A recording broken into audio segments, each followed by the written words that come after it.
Hey guys, coming at you today with a super versatile recipe that I don't have a standalone video for on my channel, a delicious keto coconut flour pie crust. So let's get started.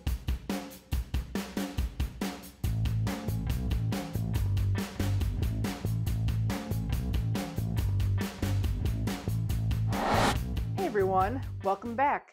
If you're new here, thanks for joining me. My name's Alycia and I'm a pastry chef with a sweet tooth. And I'm here to show you how to make the best keto desserts possible. So if you enjoyed these recipes, please hit the subscribe button down there, leave me a comment, share on all your social media platforms. It all helps my channel grow and to bring you new keto desserts every Saturday. So today I'm going to show you my original pie crust recipe that I developed from my keto puff pastry recipe, and something I use for so many things, from chicken pot pie to cream pies and baked pies like pumpkin pie. So I'm going to show you how to make it today. Plus, I'm going to do some experiments with it. The recipe starts out with grated butter that we put into the freezer because this is a traditional pie crust recipe. So basically it's just our flour component with cut in butter and some ice water. So it's very similar to a regular pie crust. It's just that our flour mixture is composed of a couple of different things. As for the experiments for this pie crust, I have made Pop-Tarts in the past, but I don't think I really wrote down the recipe, or if I did, it's long gone because it was like 2 years ago now. So I am going to make brown sugar Pop-Tarts with this recipe. And also, I'm going to try bamboo fiber instead of my oat fiber, which is what my original recipe called for. So we'll see if it yields a better result or if it's pretty much the same.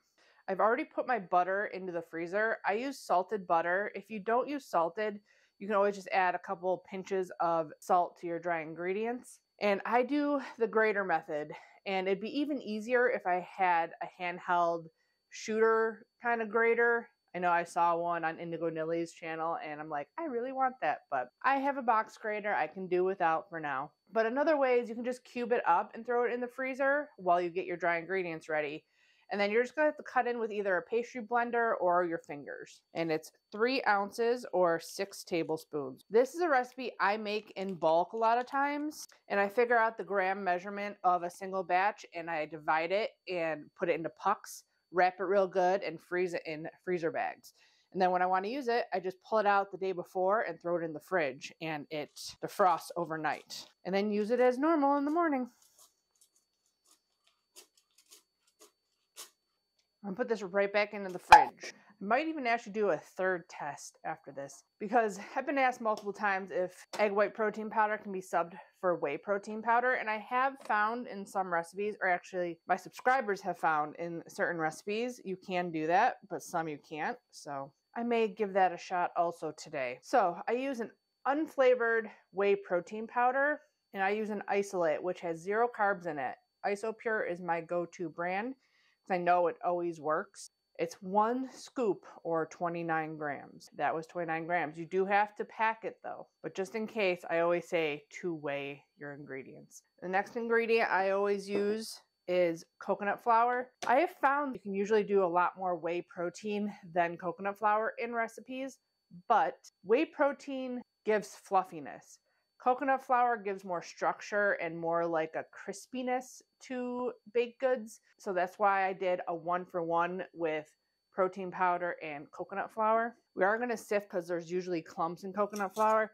There's never usually lumps in whey protein, so that's why I usually don't. And it's really hard to get it to go through because it's so fine. 30 grams of coconut flour, which should be 4 tablespoons or a 1/4 cup. Pretty close. 29. I've also been told recently that people have been subbing out coconut flour for bamboo fiber. I don't understand how it's possible because 1 tablespoon of coconut flour soaks up so much more than bamboo fiber does, but maybe my recipes still work even though they're not super thick like coconut flour makes them. I haven't tested that theory yet. And then the last major flour ingredient is our oat fiber, or I'm going to try bamboo fiber. We're going to start with the oat fiber. I have found that oat fibers vary greatly in absorption levels. All my recipes come with a disclaimer that all keto ingredients are not the same. So 30 grams of oat fiber should be, my recipe said a quarter cup plus 2 tablespoons. See how accurate that is. So that was almost 30 grams right there. So this time it was only a quarter cup plus 1 tablespoon. Who knows? You don't really have to sift the oat fiber usually either. It's usually really powdery. And then the last ingredients, which if you have watched my cinnamon roll recipe, if not, I'll link it up there for you. Xanthan gum and gelatin. Think that if you search Google and ask that question, can you replace gelatin with xanthan gum? It'll tell you yes, and it'll tell you a ratio. Well, I tried that once before with a recipe, and it didn't have the exact same results. I feel like gelatin gives you a stretch to this dough, and xanthan gum kind of just makes it thicker so that it like will stay together. At least that's what I thought when I first developed this recipe. Like that's why I put both in. I wanted stretch like you would get from regular pie dough. So when I wasn't achieving that with the xanthan gum is when I added the gelatin. Also I figured out that all gelatins don't gel as much as others. So I use an unflavored grass-fed beef gelatin for my recipes.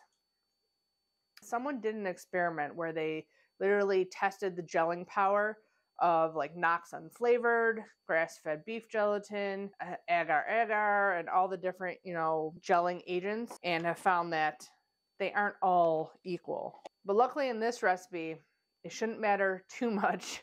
But in my pudding recipes and stuff like that, that's where it comes into play. So just wanted to mention that in case you guys have come across that before and don't know why that's happened. And then the last ingredient, xanthan gum. And if you watch my cinnamon roll recipe, you know that my xanthan gum is now all of a sudden way stronger than it usually is. I'm going to try to buy another brand. I've bought 2 already, and they both have been stronger.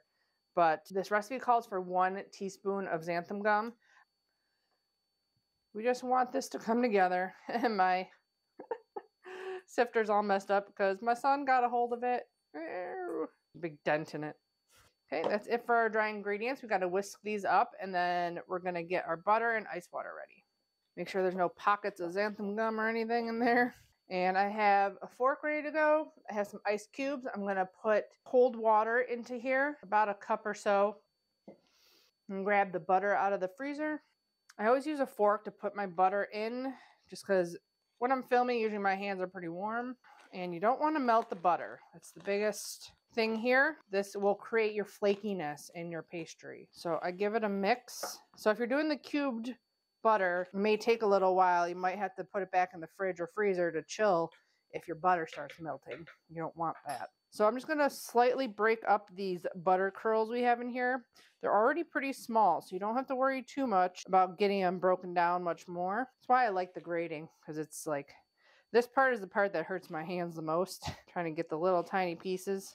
Notice there is no sweetener in this recipe. You can add a tiny bit of like a monk fruit erythritol or a little bit of stevia if you want, but most pie doughs don't have any sweetness to them. I made a ton of mini chicken pot pies with this recipe, or I made one big one with my puff pastry. I think I have a live stream of that one. Turned out really good. And if you don't like the taste of coconut, which sometimes people say it's too coconutty, and it is a little bit sweet, I think, but I use Great Value organic coconut flour, and it's the finest that I found and the least coconut flavored coconut flour, especially compared to like Bob's Red Mill. That looks good. It's just tiny pieces of butter in there now. There's a few chunkers, it's fine. Now I'm going to start with only 4 tablespoons. That was my original recipe, 4 to 8 tablespoons. So then I changed it to 6 to 8 later. You always want to start with less because you can't take it away. You can always add more. That was 4. That's 5. Coming together, but I think we need a tiny bit more. At any point, if your butter's getting warm, you want to stop and refrigerate or freeze it for a couple seconds. A tiny bit more. That wasn't quite a full tablespoon, so that was 6.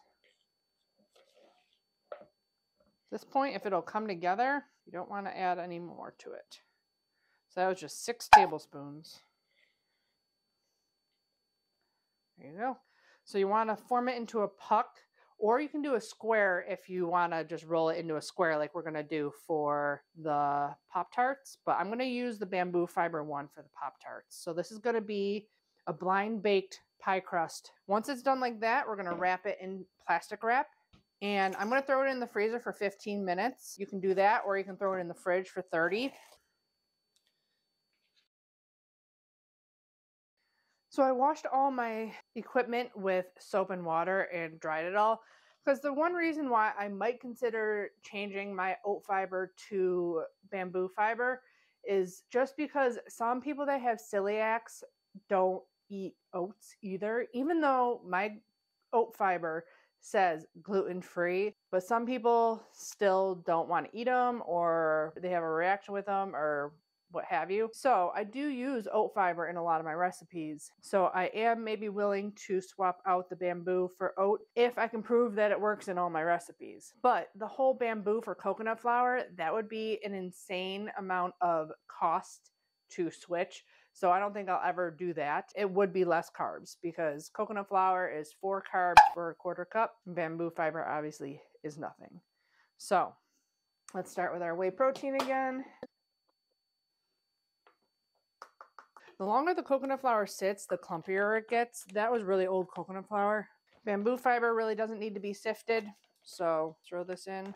Bamboo fiber, 1/3 of a cup I was finding for the Zimmerman brand was 22 grams.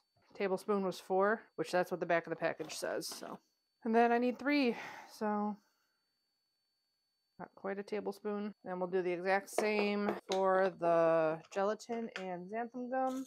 And I'm going to try to do the same thing I did here with just 1 gram, but a little bit more. Whisk that up, and we're going to do the same thing. Ice in here.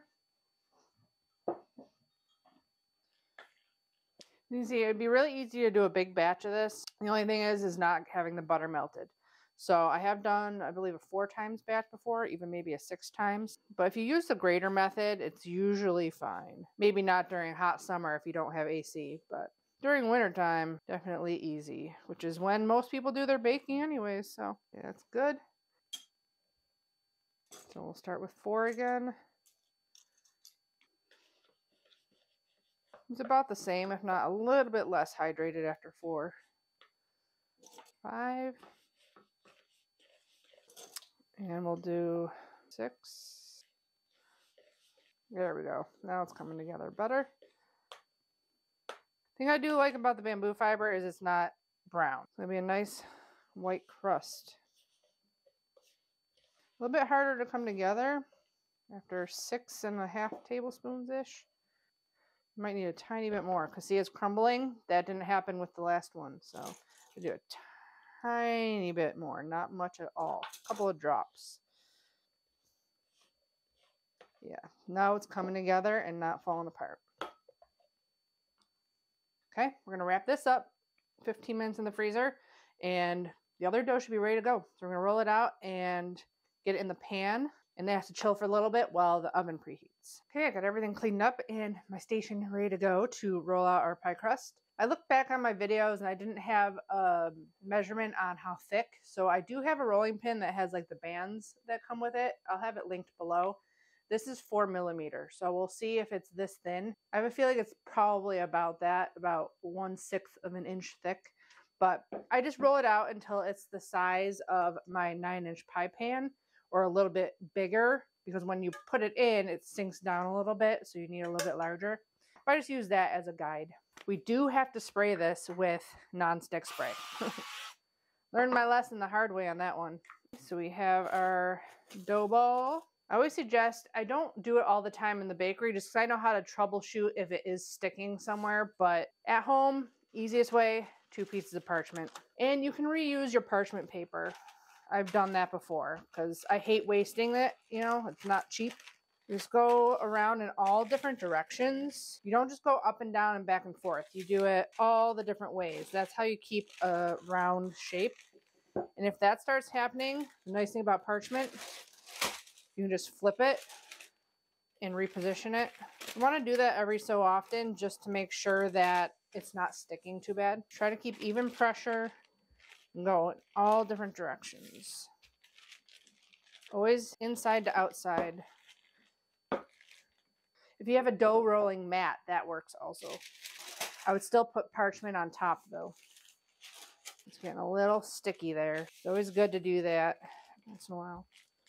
The edges are going to look all ragged, but we're going to fix it once we put it in the pan.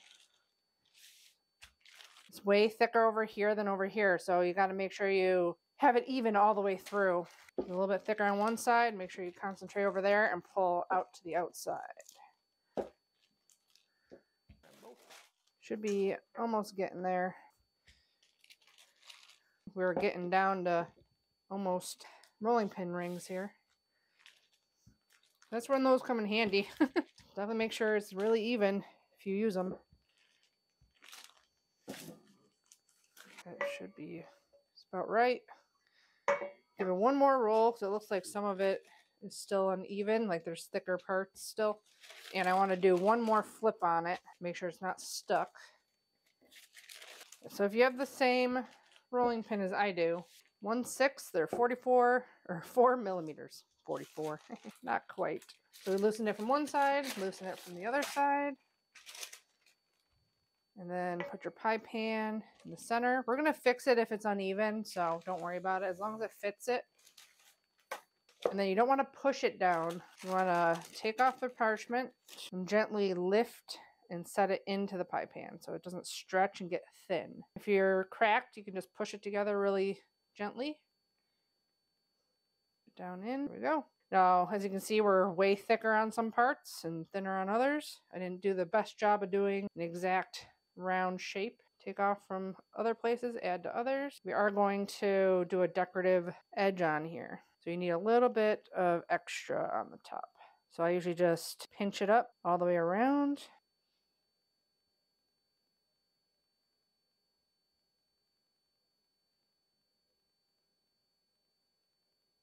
Okay, now that you got some all over, wash your fingers a little bit, otherwise it sticks to itself, so it'll stick. Do a little decorative edge. This is the one my mom always did, and we did when we made apple pies. It's just the one I do. There's a bunch of different ones you can do. More fancy, I'm sure, too. We are going to dock this and then throw it into the freezer while our oven preheats at 350. This helps to let steam release and get no like bubbles up in your pie crust. And also it helps with shrinking. Now it's time to roll out our Pop-Tarts after I clean up all this stuff.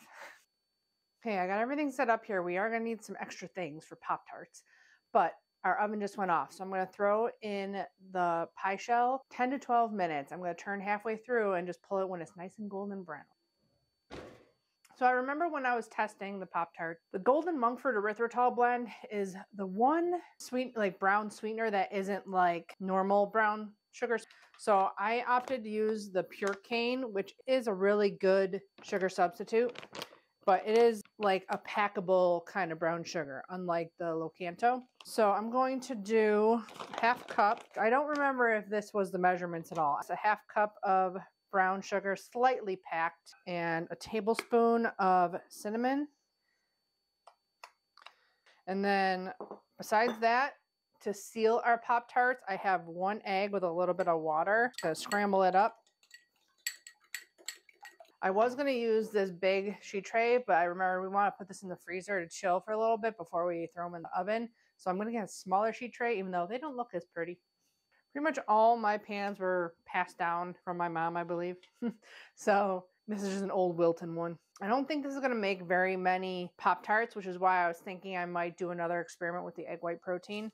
I kind of tried to square it off a little bit after I remembered that I wanted to do Pop-Tarts. I think I want to go a little bit thicker on these than for a pie crust. So since we're trying to do a square or a rectangle, you want to just go back and forth.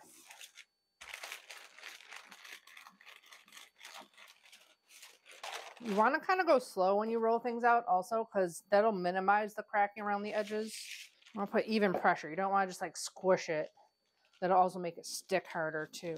Our pie shell. I always forget, you should put it on a sheet tray because otherwise it's a pain to turn. Another 5 minutes. Trying to think of a good measurement to go by to make rectangles here. Should really look back on my puff pastry video.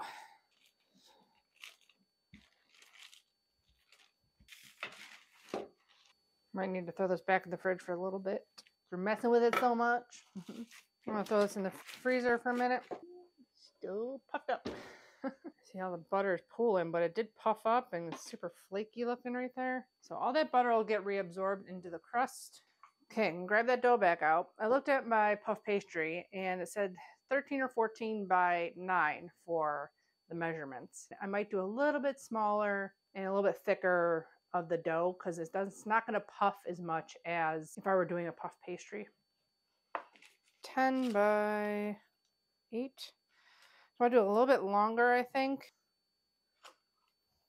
So I originally did 12 squares, so I might only do 8 and only do 4 Pop-Tarts and then do another batch and do some more. The biggest thing is getting it even. You don't want thin around the edges. I'm gonna call it there. I have a nifty little tool that, I mean, it's not the best thing because it gets loose, these little nuts here, and like they're kind of wobbly, like the wheels. So I'm not a huge fan of this, but it helps with things like this. So if I want to do it in half, it's helpful in that way. Still, it doesn't seem like it's even. Like I feel like it can lie to you. And then by 4, so it would be pretty close. But like these two look huge compared to these two, you know? So I never list this on my Amazon affiliate links because of this reason. It doesn't seem as accurate as it should be for, you know, what it's meant to do. Because the whole reason to have this is to have equal parts. And it doesn't always get equal. So it's good to use as a guideline though. I'm going a little rogue from those lines, but not too much. So it's a little bit thicker than the pie crust for sure. Come on. So try to make these a little bit more angular, that they're supposed to be. Got a little bit of dough there. Okay, see how much we can fit in here. That was the hardest part about the brown sugar Pop-Tarts, was trying to get enough stuff in there. Because, you know, as it melts, it's gonna be a lot less. I'm going to keep an edge to it. You need to seal it. So I put 1 tablespoon in each one. A little bit of stretch out, just make sure it fits. We want to brush it first. Once we get them all done, we'll crimp them all too.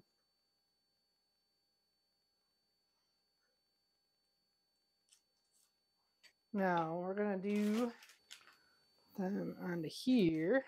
They're not going to spread very much.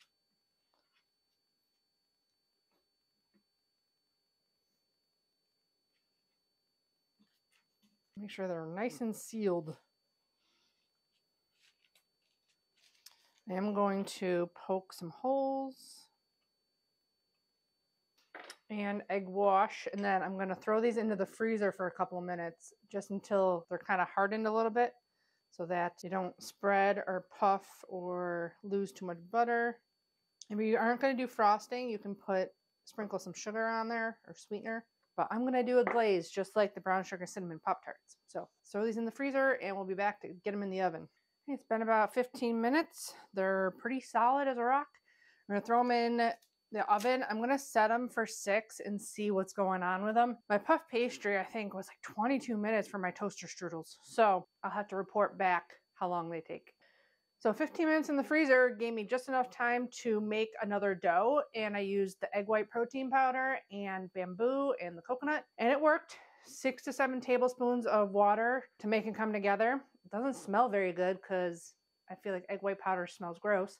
But we will test that, and I'll put right here what happened to those Pop-Tarts, if they came out better or worse than these ones that I'm cooking right now. See you back here in a few when those come out of the oven. I'm going to pull these out. They're just getting golden brown around the edges, so I don't want them like super dark. And as you can see, these two leaked. These ones didn't though. So we got to make a frosting for these, but we got to let them cool before we can frost them. I would let them cool just enough for some of the butter to soak back in, which it looks like it already has on these, and then put them onto a wire rack. That way they'll just cool faster. They can cool on here. They'll probably be fine, but I want them cooled faster so I can frost them and try them. Pretty golden brown on the bottom. Nice. The icing is pretty simple. If you've seen any of my cream cheese Danish recipes or even some of my donut recipes, I got 30 grams here, 1/4 teaspoon of cinnamon, tiny whisk, and a little bit of your unsweetened alternative milk of choice, low carb milk of choice. This just happens to be what I have in the refrigerator right now. You just add a tiny bit at a time. It doesn't take much for it to go from really thick to really liquidy. You don't see that was a tiny little splash. It's like already done. That was maybe like a couple teaspoons, and that's it. Okay, the Pop-Tarts are semi-cooled. I'm getting impatient, so I'm going to frost and get it in the fridge to hopefully set up so that I can show you what it looks like when it's all done. You can obviously add however much or how little frosting you want. I'd say those look pretty picture perfect, say so myself. Okay, we're just going to set those in the fridge to set up for a couple of minutes, and then we get to try one. We'll be back in just a minute. There's our delicious looking Pop-Tart. Not quite solid on top all the way through, but it will be solid if you let it chill long enough. I'm just really impatient.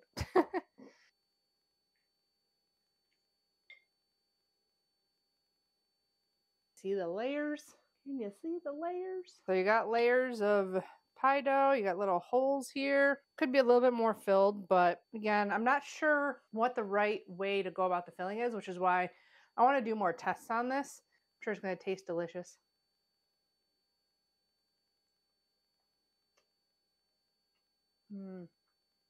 It's pretty delicious. And this is the bamboo fiber, so baked up pretty much the same. Granted, we did roll it thinner for the pie crust, but you see all the layers in there. And I can safely say this tastes a lot like a brown sugar cinnamon Pop-Tart. Maybe we don't have to do anything to the inside. Yeah, it doesn't look as full. That's just because our pie dough was over the, mound of not melted sugar. But there's plenty of filling in here, and it tastes like a brown sugar cinnamon Pop-Tart. What spurred me on to make these in the first place was back a couple of years ago, I got the Legendary, I think it's called, Pop-Tarts. It's a keto Pop-Tart that I got in a keto crate, and it wasn't very good. So I'm like, I bet I can make one. I started experimenting, and these turned out really freaking good. I guess I remembered what I did last time because it turned out delicious. I'm going to check real quick. I didn't even check the macros on this. It's only 8 carbs for the whole batch. So this one Pop-Tart was 2 grams of net carbs. I'm really surprised at how good that turned out. And maybe I'll insert here a clip of my pie crust once it is in pie form and we go to eat it. But anything you do with this pie crust is delicious. I hope you guys enjoyed this little pie crust tutorial, and I hope it helps you to make a delicious keto creation using pie crust. If you've used it before in other recipes, let me know in the comments below. I love to hear of recipes that you've created with my keto staples. Don't forget to check out my Amazon links and the blog link to the full recipe in the description box below. Give the video a thumbs up if you enjoyed it. Thank you for subscribing. Subscribe if you haven't already. And as always, I'll be back with more keto dessert recipes. Bye, guys.